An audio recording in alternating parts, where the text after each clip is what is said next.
రెండవ తెస్సలోనికీయులకు రాసిన పత్రిక 2వ అధ్యాయం 7వ వచనాన్ని చదువుకుందాం.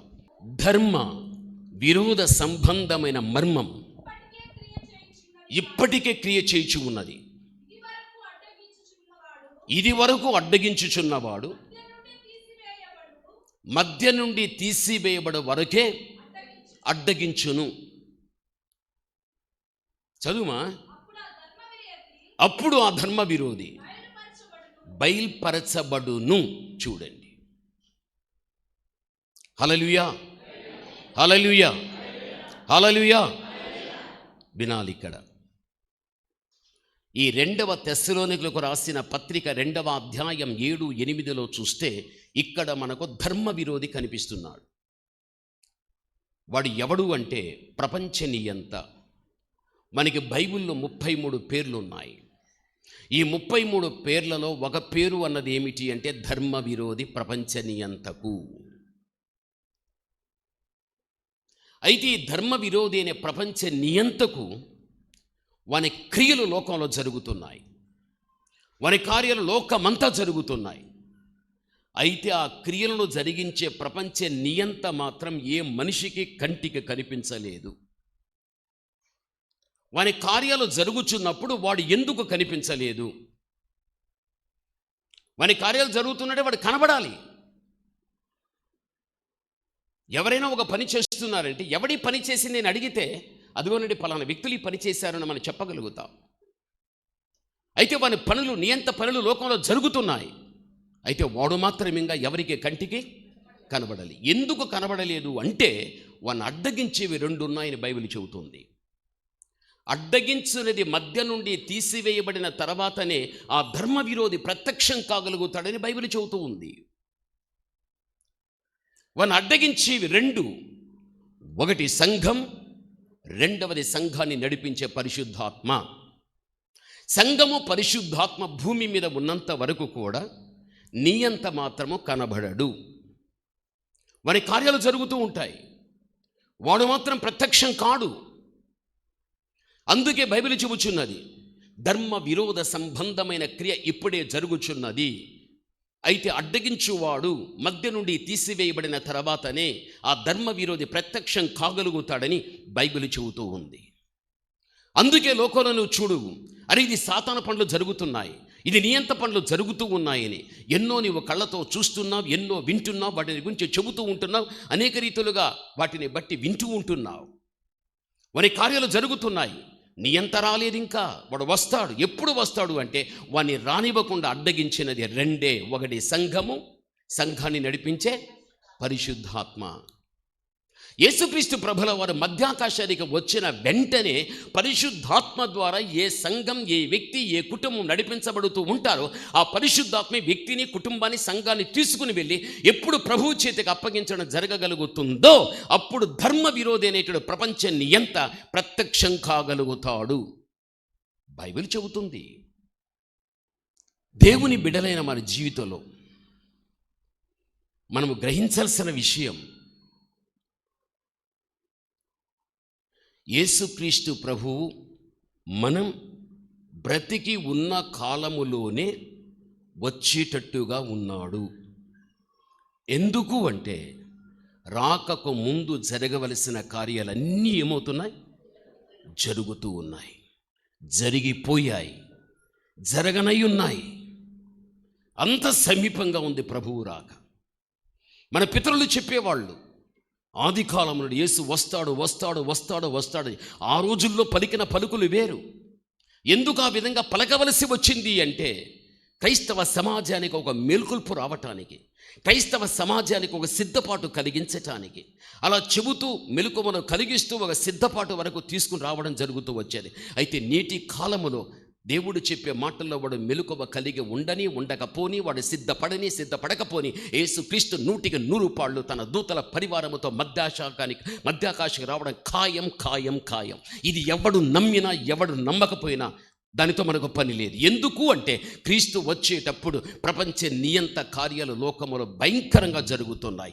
క్రైస్తవ సమాజంలో ఒక క్రైస్తవ బిడ్డగా జీవించేటప్పుడు క్రీస్తుని ఒప్పుకోవటానికైనా, క్రీస్తు ప్రభులవని చెప్పటానికైనా, క్రీస్తులో స్వతంత్రంగా జీవించటానికైనా, దైవ సన్నిధికి రావటానికైనా, పాడటానికైనా, ప్రార్థించటానికైనా, బోధించటానికైనా, క్రీస్తు గురించి పరిచయం చేయటానికైనా అవకాశాలు లేకుండా ఎన్నో రీతులుగా నియంత కార్యాలు అడ్డు వచ్చేస్తూ ఉంటున్నాయి.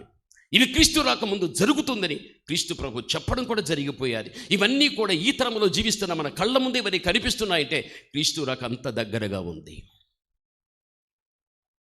ఈ లోకములో ఎలా బ్రతకాలి, ఈ లోకములో ఎలా జీవించాలి, ఈ లోకములో ఎలా ఉండాలి, ఈ లోకాన్ని గురించి యోచిస్తూ ఆలోచిస్తూ ఈ లోకపు యొక్క ఔన్నత్యంలో నువ్వు కోరుకుంటూ పరిగెడుతున్నావే కానీ నీ కుటుంబంలో నీ భర్త ఉన్నాడు, నీ భార్య ఉంది, నీ కూతురు ఉంది, నీ కుమారుడు ఉంటున్నాడు. ఈ రోజున కుటుంబ సమేతంగా ఎంత చక్కగా మీరు ఉంటున్నారో, యేసుక్రీస్తు వచ్చినప్పుడు కూడా కుటుంబ సమేతంగా పరలోకానికి వెళ్ళిపోవాలి. కాబట్టి అలా వెళ్ళిపోవాలంటే నా భర్త మారాడా, నా భార్య మారిందా, నా కూతురు మారిందా, నా కొడుకు మారాడా, నా కుటుంబ జీవితంలో ఇంకా దేవుని తెలుసుకోలేక, ఇంకా దేవుళ్ళు ఎదగలేక, బడబడలేక, ఇంకా సిద్ధపడిన వ్యక్తులు ఎవరు ఉంటున్నారనే చింత క్రైస్తవ సమాజానికి లేదు. క్రైస్తవ సమాజానికి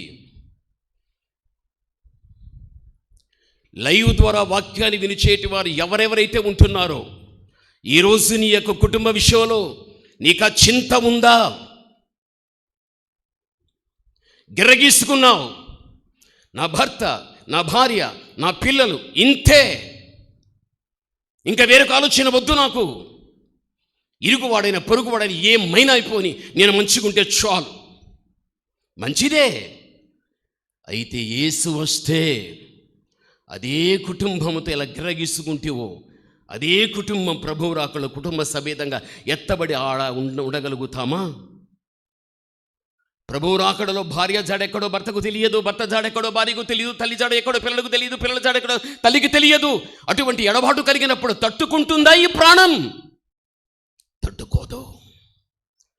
ఉదయం లేచినప్పటి నుంచి మళ్ళీ రాత్రి పడకపోయేంత వరకు ఎప్పుడు కూడా నీ గురించి, నీ కుటుంబాన్ని గురించి, పిల్లల గురించి, ఈలోక వృద్ధుల గురించి యోచిస్తూ ఉంటున్నావే కానీ ఈరోజు ఆత్మీయ జీవితంలో నా కుటుంబం ఎదుగుచున్నదా? ఎదగటానికి ఆలయానికి వస్తున్నామా? ప్రార్థన చేస్తున్నామా? వాక్యాన్ని వింటున్నామా? వాక్యాన్ని విన్నప్పుడు ఆ వాక్య ప్రకారంగా జీవిస్తుంటున్నామా? ఉపవాసం ఉంటున్నామా? ఎప్పుడైనా ఎన్నడైనా ఈ చింత ఉందా? లేదే. లేదు చింత. ఇది లేదు అంటే ఎంత వెనుకబడిపోయావు నీవు. క్రైస్తవ జీవితం అనేది నామకార్థకంగా జీవించేది కాదు, ఆచారాలతో పరిగెత్తేది అస్సలే కాదు, ఏదో ఎవడో పెట్టిన సంప్రదాయాలతో సాగిపోయేది అస్సలు కాదు, ఎవడో పెట్టిన సిద్ధాంతాలను పట్టుకొని పరిగెట్టేది కాదు. బైబిల్ గ్రంథం, క్రైస్తవ్యం, యేసుక్రీస్తు, క్రైస్తవుడు, ఇందులో దాగి ఉన్నది, క్రీస్తులో దాగి ఉన్నది ఆత్మీయత, గ్రంథములో దాగి ఉన్నది ఆత్మీయత, వాక్యములో దాగి ఉన్నది ఆత్మీయత, క్రైస్తవంలో దాగి ఉన్నదే ఆత్మీయత. ఇంత ఆత్మీయత దాగి ఉన్నప్పుడు పరిశుద్ధాత్మ దేవుడు దాన్ని వెలికి తీసి మన అంతరంగానికి అర్థవంతమయ్యే రీతిగా మనకు బోధించేటప్పుడు దానికి అనుగుణ్యంగా జీవించడం మన ధర్మం. బోధించే నేనైనా, బోధ వినే మీరైనా బోధన బట్టి బ్రతుకుదాం. పరిశుద్ధాత్మ ద్వారా పరమును మనం చేరుకుందాం. ప్రపంచమంతా తిరుగుతా చివరి ఆరాధనకు వాక్యానికి ముందుగా చక్కని ఆరాధన చేసి నాకు ఇచ్చేస్తారు. అప్పుడు ఎంత చక్కగా వాళ్ళ ఆరాధన ఉంటుందంటే చప్పట్లు కొడుతూ కొన్ని స్థలాల్లో విజల్ కూడా వేస్తారు. అంత ఇదిగా ఉంటుంది. ప్రసంగం అయిపోయి అంత బార్లు నిలబడతారు ప్రార్థన చేసుకోవటానికి. కొన్ని స్థలాల్లో అయితే అలా చేయి పెడుతూ పోతుంటే పడిపోతూ ఉంటారు. వాళ్ళకే డౌట్ వచ్చేస్తుంది, అరే ఇంతవరకు ఆరాధించి ఇంతవరకు ఆత్మతో అనిపడిపోయింది, వీళ్ళు కూడా పడిపోయారా? తెలియదు. కొన్ని సంఘాలలో దైవాత్మ ఉందో దురాత్మ ఉందో సేవకులు కూడా తెలియదు అసలుకు. ఏది ఎలా ఉన్నప్పటికీ కూడా పరిశుద్ధాత్మ నీకు అవసరం. పరిశుద్ధాత్మ నీలో నాలో ఉండాలి అంటే ఆత్మ దేని ధరించుకోంది? ఆత్మ దేనిని ధరించుకోంది? పరిశుద్ధతను ధరించుకున్నది. దాని రెండు భాగాలు చేస్తే ఒకటి పరిశుద్ధత, రెండు ఆత్మ, రెండు కలిపితే ఇప్పుడు ఆత్మ దేని ధరించుకోండి? పరిశుద్ధత. నీలో పరిశుద్ధత ఉంటే పరిశుద్ధాత్మ నీలోనికి వస్తుంది. పరిశుద్ధత లేకపోతే ఇంకా నీలో ఉండేది దురాత్మే కానీ పరిశుద్ధాత్మ కాదు. మనం అనుకుంటాం అలా ఉండేది శుద్ధాత్మే అని, మోసపోతూ ఉంటాం. ఏది ఎలా ఉన్నప్పటికీ కూడా మన జీవితంలో దేవుడు కోరుకున్నంత శుద్ధత మనలో ఉంటే, శుద్ధత కలిగిన వారితో పరిశుద్ధాత్మ వచ్చి స్నేహం చేస్తుంది. పరిశుద్ధాత్మ మనలోనికి వచ్చి మనల్ని సర్వసత్యమును నడిపిస్తుంది. పాపాన్ని గురించి ఒప్పింపచేస్తుంది, నీతిని గురించి ఒప్పింపచేస్తుంది, తీర్పుని గురించి ఒప్పింపచేస్తుంది. అందుకే ఈ రోజున మనం ఎంత పరిశుద్ధంగా మనం ఉంటే, అలాంటి వారి దగ్గర పరిశుద్ధాత్మ ఉండి ఆ పరిశుద్ధాత్మ వారిలో ఒక చక్కని సత్ప్రవర్తన కలిగినటువంటి జీవితం, దేవుడైనా కుటుంబమైనా సంఘమైనా సమాజమైనా మనల్ని చూచి ఇష్టపడేటువంటి రీతిగా ఆ పరిశుద్ధాత్మ మనల్ని నడిపించగలుగుతుంది. ఇందులో సందేహం అనేది లేనేలేదు. అందుకే ఏది ఎలా ఉన్నప్పటికీ కూడా ప్రభువు వచ్చేటువంటి కాలములో మధ్యాకాశానికి వచ్చిన క్రీస్తు ప్రభువు చెంతకు పరిశుద్ధాత్మ సంఘాన్ని, కుటుంబాన్ని, వ్యక్తిని తీసుకుని వెళ్ళాలి. ఎక్కడికి? అదే బైబిల్ మనకు చెబుతూ ఉంది.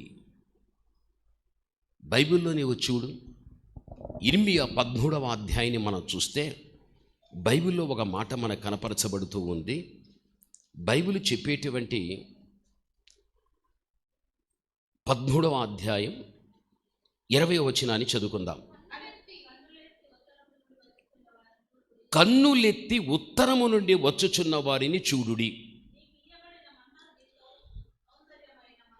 నీకియ్యబడిన మంద, నీ సౌందర్యం కలిగిన మంద ఎక్కడనున్నది?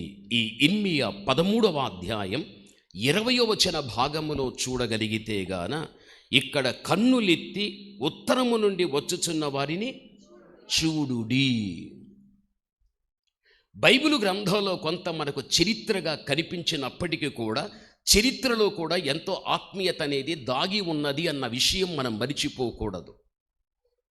అందుకే ఇక్కడ వాక్యంలో చూడగలిగితే ఉత్తరము నుండి వచ్చుచున్నటువంటి వారిని కన్నులెత్తి చూడు, నీ మంద, నీ సౌందర్యం కలిగిన మంద ఎక్కడ ఉంటున్నది అంటున్నాడు.